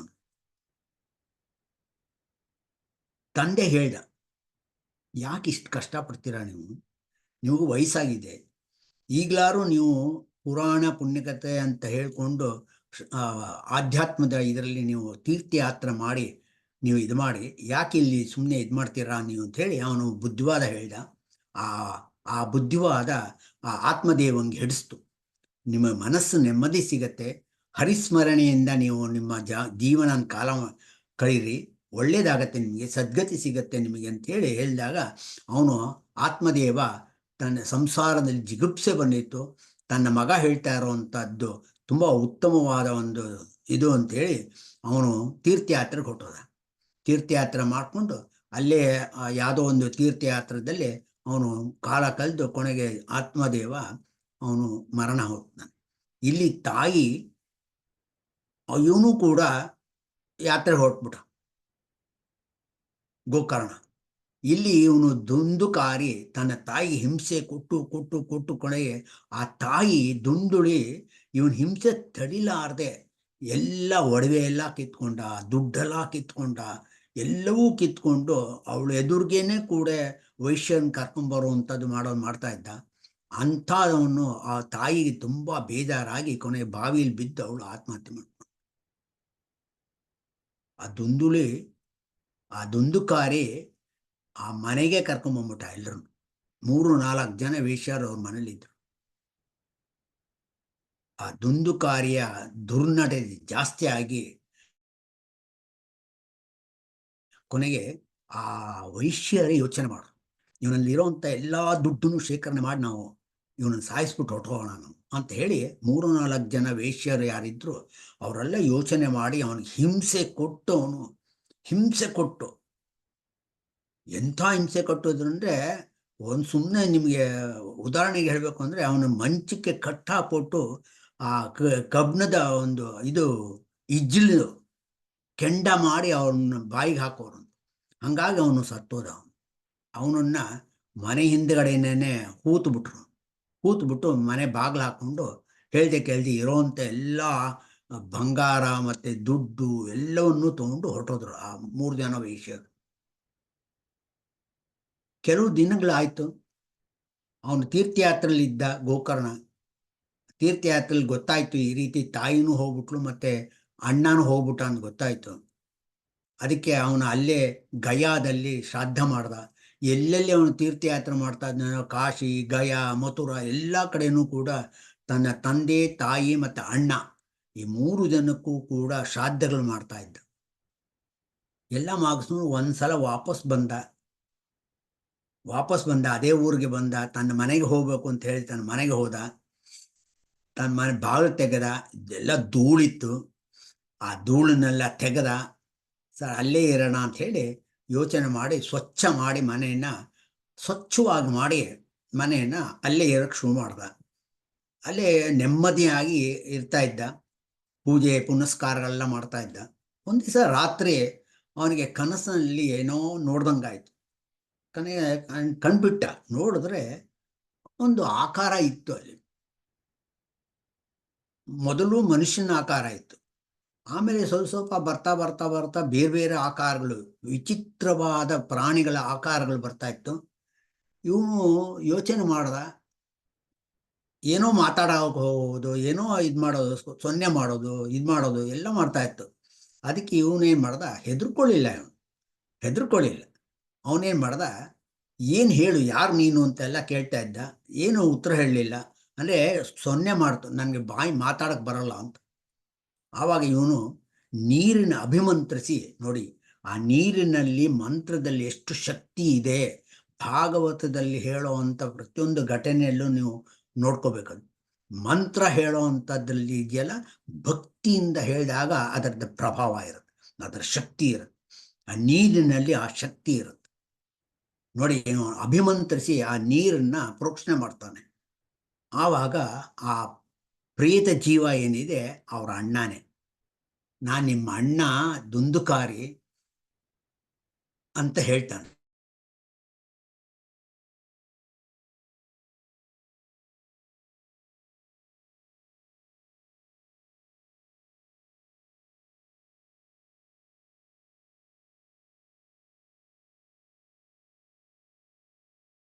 ಯಾವ ನೀ ಏನ್ ಮಾಡಿದ್ರು ಕೂಡ ನನಗೆ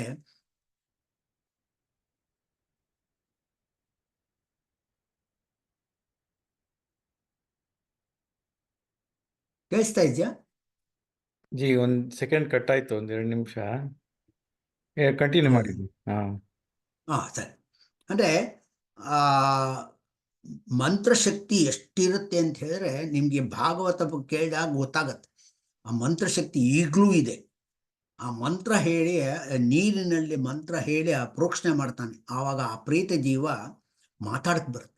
ನಾನು ನಿನ್ನ ಅಣ್ಣ, ನಾನು ದುಂದುಕಾರಿ, ನಾನು ಮಾಡಿರೋಂಥ ಪಾಪಗಳು, ಎಷ್ಟು ಪಾಪಗಳು ಮಾಡಿದ್ದೀನಿ ಅಂತ ಹೇಳಿದ್ರೆ ನನಗೆ ನಿನ್ನ ಗಯಾದಲ್ಲಿ ಶ್ರಾದ್ದ ಮಾಡಿದ್ದು ಉಪಯೋಗ ಆಗಿಲ್ಲ, ನನಗೆ ಪ್ರೇತ ಜೀವ ಹೋಗಿಲ್ಲ, ನಂದು ತುಂಬ ತಪ್ಪಾಯಿತು ನಾನು ಮಾಡಿರೋವಂಥದ್ದು, ನನ್ನ ಜೀವನ ನಾನು ವ್ಯರ್ಥ ಮಾಡಿಕೊಂಡೆ ನಾನು ಅಂತ ಹೇಳಿ ಪಶ್ಚಾತ್ತಾಪ ಪಟ್ಕೊಂಡು ಅಣ್ಣಂಗೆ ತಮ್ಮಂಗೆ ಹೇಳ್ತಾನೆ, ನೀ ಏನಾರು ಮಾಡು, ನೀನು ನಿನ್ನ ಬುದ್ಧಿಶಕ್ತಿಯಿಂದ, ನಿನ್ನ ಒಂದು ಶಕ್ತಿಯಿಂದ ನನ್ನನ್ನು ಈ ಜೀವದಿಂದ ಪಾರು ಮಾಡು ಅಂತ ಹೇಳ್ತಾನೆ.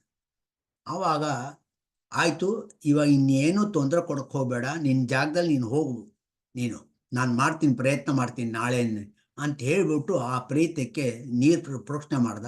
ಅದ್ರ ಪಾಡು ಅದು ಹೊರಟೋಯ್ತು. ನೋಡಿ ಎಂಥ ಶಕ್ತಿ ಇದೆ ತೇಜಸ್ಸಿಗೆ, ಆಧ್ಯಾತ್ಮಿಕ ಶಕ್ತಿಗೆ, ಪರಮಾತ್ಮನ ಭಾಗವತದ ಪರಮಾತ್ಮನ ಭಗವಂತನ ಸ್ಮರಣೆಯಲ್ಲಿ, ಅವನ ಚಿಂತನದಲ್ಲಿ ಎಂಥ ಶಕ್ತಿ ಅಡಗಿದೆ ಅನ್ನೋದು ನೋಡಿ. ಎಂಥ ಪಾಪ ಪರಿಹಾರ ಆಗತ್ತೆ ಅನ್ನೋದಕ್ಕೆ ನಮಗೆ ಇಲ್ಲಿ ನಿದರ್ಶನಗಳು ಸಿಗ್ತಾ ಇದೆ. ಆವಾಗ ಮಾರನೇ ದಿವಸ ಎಲ್ಲರನ್ನೂ ಕರೆದ. ಗೋಕರ್ಣನ ಒಂದು ತುಂಬ ಚೆನ್ನಾಗಿತ್ತು, ಅವನ ಮೇಲೆ ಭಕ್ತಿ ಇತ್ತು, ಶ್ರದ್ಧೆ ಇತ್ತು. ಯಾಕೆಂದರೆ ಇಷ್ಟು ಅವನು ಓದಿದ್ದಾನೆ, ಇಂಥ ವ್ಯವಹಾರ, ಎಷ್ಟು ಸದ್ಗುಣ ಇದೆ ಅವನಲ್ಲಿ, ಅವನು ಸಜ್ಜನ ಅವನು ಅನ್ನುವಂಥ ಒಂದು ಬುದ್ಧಿವಂತಿಕೆಯಲ್ಲಿ ಎಲ್ಲರೂ ಕೂಡ, ವಿದ್ಯಾವಂತರು ಎಲ್ಲರೂ ಕೂಡ ಅವನ ಬಗ್ಗೆ ಗೌರವ ಇತ್ತು. ಹಾಗಾಗಿ ಎಲ್ಲರೂ ಬಂದರು, ಎಲ್ರಿಗೂ ಹೇಳ, ಈ ರೀತಿ ಆಗಿದೆ, ನಮ್ಮ ತಮ್ಮಂಗೆ ಅಣ್ಣಂಗೆ ಈ ಥರ ಪ್ರೇತ ಜೀವ ಬಂದಿದೆ, ನಿನ್ನೆ ದಿವಸ ಈ ರೀತಿ ಆಯಿತು, ಅದಕ್ಕೆ ನಾನು ಏನು ಮಾಡಬೇಕು ಅಂತ ಎಲ್ಲರನ್ನೂ ಕೇಳ್ತಾನೆ. ಎಲ್ಲರೂ ಕೂಡ ಹೇಳ್ತೀನಿ ಅಂತ ಹೇಳ್ತಾರೆ. ಯಾರು ಯೋಚನೆ ಬರಲ್ಲ ಅದು ಪರಿಹಾರ ಏನು ಅಂತದ್ದು.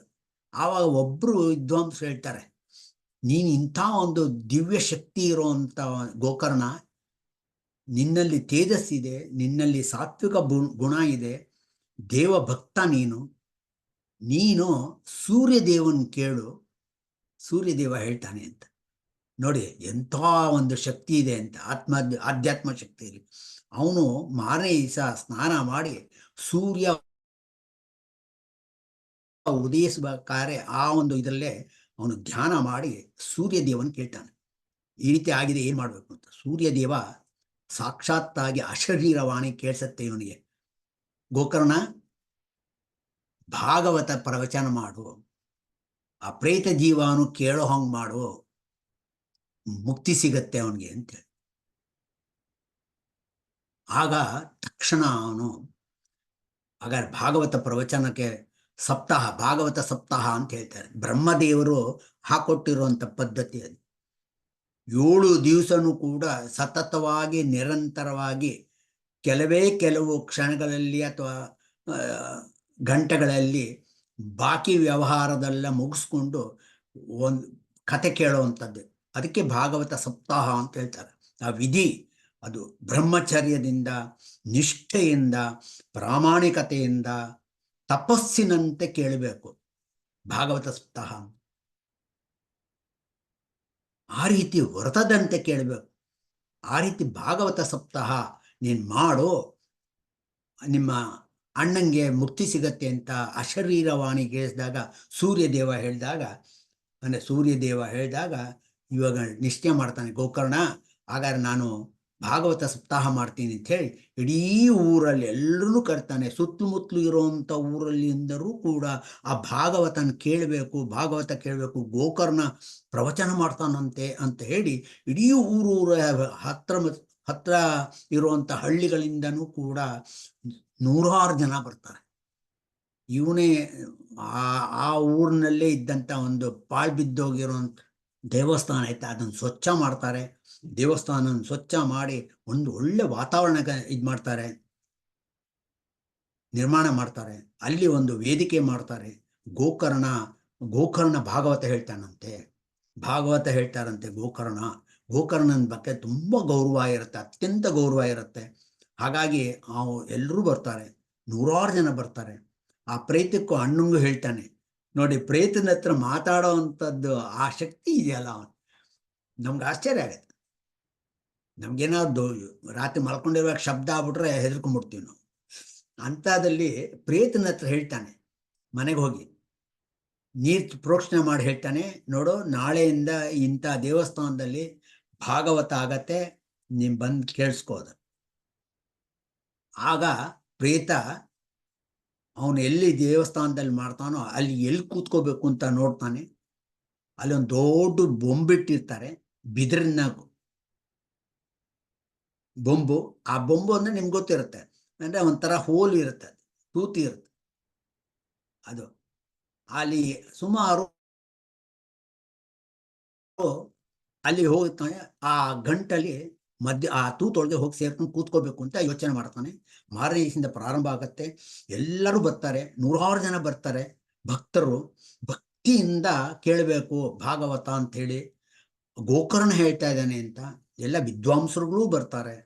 ಯಾಕಂದ್ರೆ ಗೋಕರ್ಣನ ಬಾಯಿಯಿಂದ ಬಂತು ಅಂತ ಹೇಳಿದ್ರೆ ನಾವು ಶ್ರವಣ ಮಾಡಲು ನಮಗೆ ಮುಕ್ತಿ ಸಿಗತ್ತೆ, ನಮಗೆ ಒಳ್ಳೇದಾಗತ್ತೆ ಅನ್ನುವಂಥ ಒಂದು ಇದರಿಂದ ಪರಿಣಾಮ ಉಂಟಾಗತ್ತೆ ಅಂತ ಹೇಳಿ ಎಲ್ಲರೂ ಬರ್ತಾರೆ. ಗೋಕರ್ಣ ಶುರು ಮಾಡ್ತಾನೆ. ಗೋಕರ್ಣ ಶುರು ಮಾಡಿ ಆವತ್ತಿನ ವಿಶ್ರಾಮ ಹೇಳಬೇಕು ಅನ್ನೋವಂಥ ಸಮಯ ಬರುತ್ತೆ. ವಿಶ್ರಾಮ ಹೇಳ್ತಾನೆ. ಆ ವಿಶ್ರಾಮ ಹೇಳಿದಾಗ ಎಲ್ಲರೂ ಕೂಡ ನಮಸ್ಕಾರ ಮಾಡಿ, ದೇವರು ನಮಸ್ಕಾರ ಮಾಡಿ ಹೊರಡೋಣ ಅಂತ ಎಲ್ಲರೂ ಕೂಡ ನಮಸ್ಕಾರ ಮಾಡ್ತಾ ಇರ್ತಾರೆ. ಮಂಗಳ ಆಗತ್ತೆ. ಆವಾಗ ಶಬ್ದ ಬರ್ತು, ಹಠಾರ್ ಅಂತ ಶಬ್ದ ಬರುತ್ತೆ. ಏನು ಶಬ್ದ ಬಂತು ಅಂತ ನೋಡ್ತಾರೆ.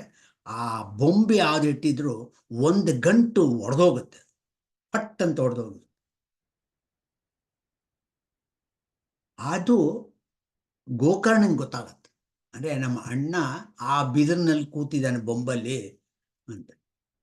ಆ ರೀತಿ ಮಾರನೇ ದಿವಸ ಎಲ್ಲರೂ ಬರ್ತಾರೆ. ಮಾರನೇ ದಿವಸ ನಡೆಯುತ್ತೆ.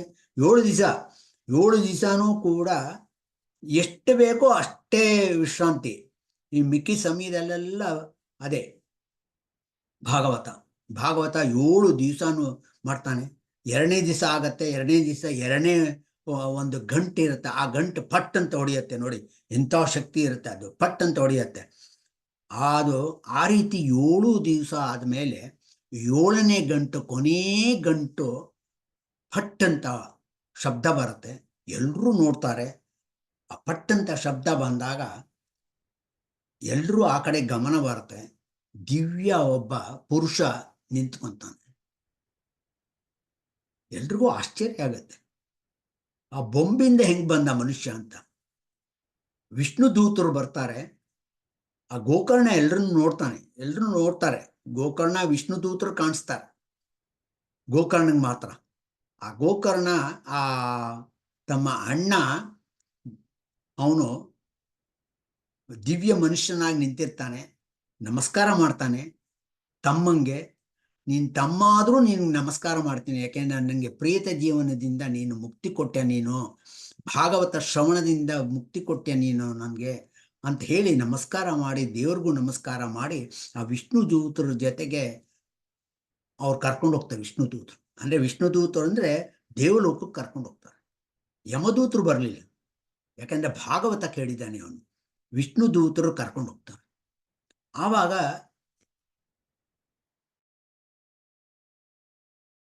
ಗೋಕರ್ಣನೇ ಆ ವಿಷ್ಣು ದೂತರು ಕೇಳ್ತಾನೆ, ನಾನು ಹೇಳಿದೆ ಅವರೆಲ್ಲ 100 ಜನ ಕೇಳಿದ್ದಾರೆ, ತುಂಬ ಭಕ್ತಿಯಿಂದ ಕೇಳಿದ್ದಾರೆ, ಅವ್ರಿಗೆಲ್ಲ ಸಿಗ್ಬೇಕಲ್ಲ ವಿಷ್ಣು ದೂತರು, ನೀವು ಯಾವಾಗ ಕರ್ಕೊಂಡು ಹೋಗ್ತೀರಾ ಅಂತ ಹೇಳ್ತಾನೆ. ಆವಾಗ ವಿಷ್ಣು ದೂತರು ಹೇಳ್ತಾರೆ, ಅವರು ಕೇಳಿರೋದು ಅವ್ರ ಸಮಯ ಬಂದಾಗ ಅವ್ರನ್ನ ದೇವಲೋಕಕ್ಕೆ ಕರ್ಕೊಂಡು ಹೋಗ್ತೀವಿ. ನಿಜ, ನೀನು ತುಂಬಾ ಚೆನ್ನಾಗಿ ಅತ್ಯಂತ ಸುಂದರವಾಗಿ ಹೇಳಿದ್ಯಾ ಭಾಗವತನ, ಭಕ್ತಿಯಿಂದ ಹೇಳಿದ್ಯಾ, ಭಕ್ತಿಯಿಂದ ಕೇಳಿದ್ದಾರೆ ಎಲ್ರು. ಇವನ್ಗೆ ಆಯಸ್ಸು ಮುಗ್ದಿರೋದ್ರಿಂದ, ಇವನು ಪ್ರೇತನಾಗಿರೋದ್ರಿಂದ ಈಗಲೇ ಕರ್ಕೊಂಡು ಹೋಗ್ತಾ ಇದ್ದೀವಿ. ಬಾಕಿಯವ್ರಿಗೆ ಅವ್ರವ್ರ ಆಯಸ್ಸು ಮುಗಿದಾಗ ನಾವು ಬಂದು ಕರ್ಕೊಂಡು ಹೋಗ್ತೀವಿ ಅಂತ ಆಶ್ವಾಸನೆ ಕೊಡ್ತಾನೆ. ಅಷ್ಟರೊಳಗೆ ನೀವು ಇನ್ನೂ ಒಂದು ಸಲ ಮಾಡಬೇಕು ನೀನು ಅಂದ್ರೆ ನೋಡಿ, ಆಷಾಢ ಮಾಸದ ನವಮಿ ದಿವಸ ಪ್ರಾರಂಭ ಮಾಡಿದ್ದವನು 7 ದಿವಸದೊಳಗೆ ಅವನಿಗೆ ಮುಕ್ತಿ ಸಿಕ್ತು. ಆ ರೀತಿ ಇನ್ನೂ ಒಂದ್ಸಲ ನೀವು ಮಾಡು ಅಂತ ಹೇಳಿದಾಗ ಅವನು ವಿಷ್ಣು ದೂತರಿಗೆ ಹೇಳ್ತಾನೆ, ಖಂಡಿತ ಮಾಡ್ತೀನಿ, ನಿಮ್ಮ ಆಶೀರ್ವಾದ ಅಂತ ಹೇಳ್ತಾನೆ. ತಿರ್ಗಾ ಎಲ್ಲರೂ ಕೂಡ ತುಂಬ ಸಂತೋಷ ಆಗತ್ತೆ, ತಮ್ಮ ಅಣ್ಣನಿಗೆ ಮುಕ್ತಿ ಸಿಕ್ತಲ್ಲ ಅಂಥೇಳಿ. ಆ ಒಂದು ಘಟನೆಯನ್ನು ಹೇಳಿದಾಗ ಎಲ್ಲರೂ ಕೂಡ ಗೋಕರ್ಣನ ಜೊತೆಗಿದ್ದ ಎಲ್ಲ ವಿದ್ವಾಂಸರಿಗೂ ಕೂಡ ತುಂಬ ಅತ್ಯಂತ ಸಂತೋಷ ಆಗತ್ತೆ. ಅಂದರೆ ಆ ಶ್ರಾವಣ ಮಾಸದಲ್ಲಿ ಇನ್ನೂ ಒಂದ್ಸಲ ಭಾಗವತ ಸಪ್ತಾಹ ಮಾಡ್ತೀವಿ ಅಂದಾಗ ಎಲ್ಲರೂ ಕೂಡ ಬರ್ತಾರೆ. ಭಾಗವತ ಸಪ್ತಾಹ ಆಗತ್ತೆ. ಆ ಭಾಗವತ ಸಪ್ತಾಹ ಆದಾಗ ಎಲ್ರಿಗೂ ಕೂಡ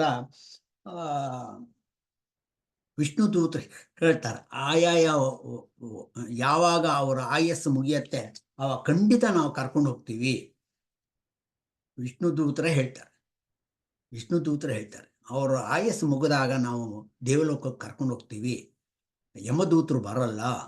ಯಾರು ನಿನ್ನ ಒಂದು ಭಾಗವತದ ಕಥೆ ಶ್ರವಣ ಮಾಡಿದ್ದಾರೆ ಅವರೆಲ್ರಿಗೂ ಕೂಡ ನಾವು ಕರ್ಕೊಂಡು ಹೋಗ್ತೀವಿ ಅಂಥೇಳಿ ಇವನಿಗೂ ಗೋಕರ್ಣಂಗೂ ಕೂಡ ನಿನ್ನ ಆಯಸ್ಸು ಇನ್ನು ಸ್ವಲ್ಪ ಇದೆ, ಸ್ವಲ್ಪ ಆದ ಮೇಲೆ ನಾನು ನಿಮ್ಮನ್ನು ಕರ್ಕೊಂಡು ಹೋಗ್ತೀನಿ, ದಿವ್ಯ ವಿಮಾನದಲ್ಲೇ ಬರ್ತೀವಿ, ನಾವು ನಿನ್ನನ್ನು ವಿಮಾನದಲ್ಲೇ ಕರ್ಕೊಂಡು ಹೋಗ್ತೀವಿ ಅಂತ ಹೇಳ್ತಾರೆ. ಅಂದರೆ ಆ ರೀತಿ ಇನ್ನೂ ಒಂದ್ಸಲ ಮಾಡ್ತಾನೆ. ಮಾಡಿದ್ಮೇಲೆ ಅವನ ಆಯಸ್ಸು ಮುಗಿದಾಗ ವಿಷ್ಣು ದೂತರೇ ಸಾಕ್ಷಾತ್ತಾಗಿ ವಿಮಾನನ ತಂದು ಆ ಗೋಕರ್ಣನನ್ನು ದೇವಲೋಕಕ್ಕೆ ಕರ್ಕೊಂಡು ಹೋಗ್ತಾರೆ.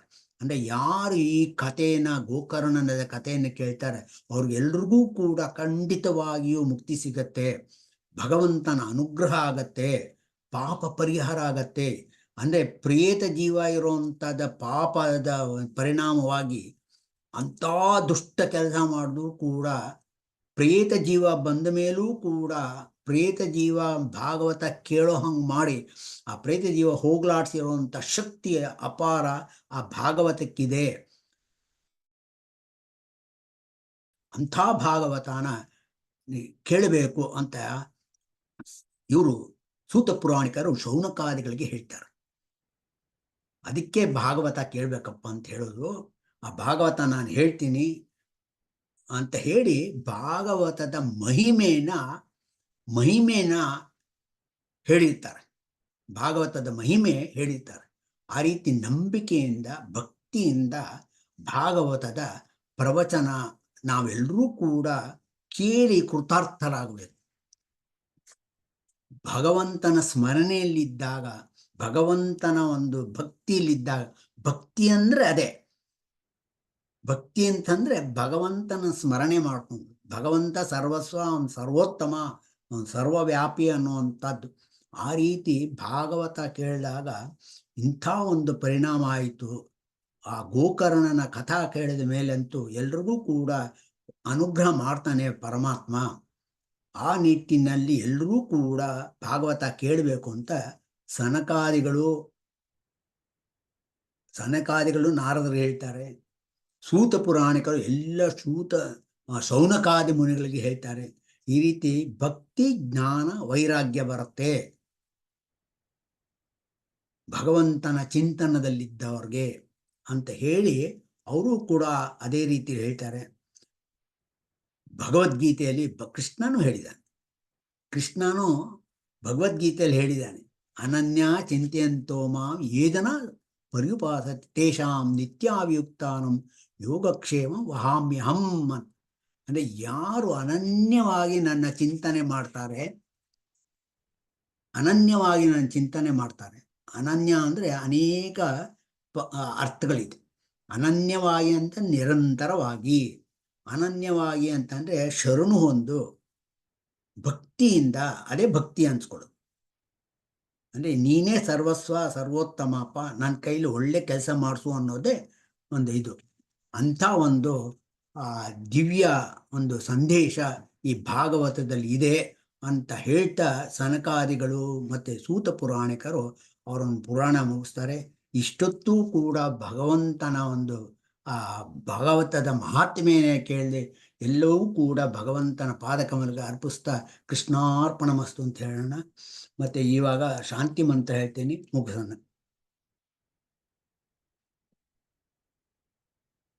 ಓಂ ಸರ್ವೇ ಭವಂತು ಸುಖಿನಃ, ಸರ್ವೇ ಸಂತು ನಿರಾಮಯ, ಸರ್ವೇ ಭದ್ರಾಣಿ ಪಶ್ಯಂತು, ಮಾ ಕಶ್ಚಿತ್ ದುಃಖ ಭಾಗ್ ಭವೇತ್. ಓಂ ಶಾಂತಿ ಶಾಂತಿ ಶಾಂತಿ. ಕೃಷ್ಣಾರ್ಪಣಮಸ್ತು.